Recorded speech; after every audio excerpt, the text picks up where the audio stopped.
Hi, below the age of 40 अगर आपको chronic back pain रह रही है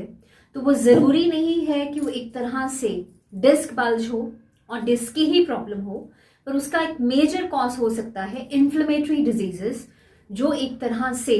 इन्फ्लेमेटरी डिजीजेस टोटली अननोटिस रहते हैं यंग एज में, तो उसमें खासकर सबसे कॉमन है जिसको हम कहते हैं एंकलाइजिंग स्पॉन्डिलाइटिस। तो इसमें अक्सर देखा गया है एंकलाइजिंग जो स्पॉन्डिलाइटिस है उसमें अक्सर दो जॉइंट्स इफेक्ट होते हैं, या तो स्पाइन इफेक्ट होती है, और आप ये देख सकते हैं ये स्पाइन है,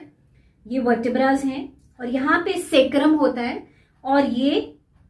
सेक्रम है, सेक्रम के साथ साथ ये इलियम है which is the part of the bone.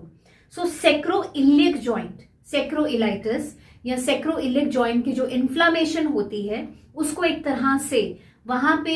उसके कारण क्रॉनिक बैक पेन बहुत लंबे टाइम तक रह सकता है।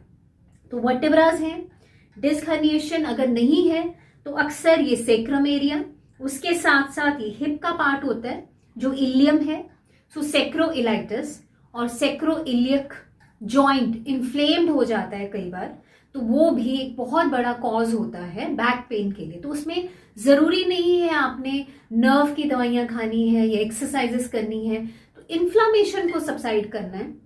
और रूल आउट होना चाहिए कि आपको क्रॉनिक सेक्रोइलाइटिस तो नहीं है, या सेक्रोइलियक जॉइंट इन्फ्लेम तो नहीं है बहुत देर से, या चेक करवाएं जिसमें एंकलाइजिंग स्पॉन्डिलाइटिस का एक टेस्ट होता है, वो करवाना बहुत जरूरी हो जाता है। Thank you.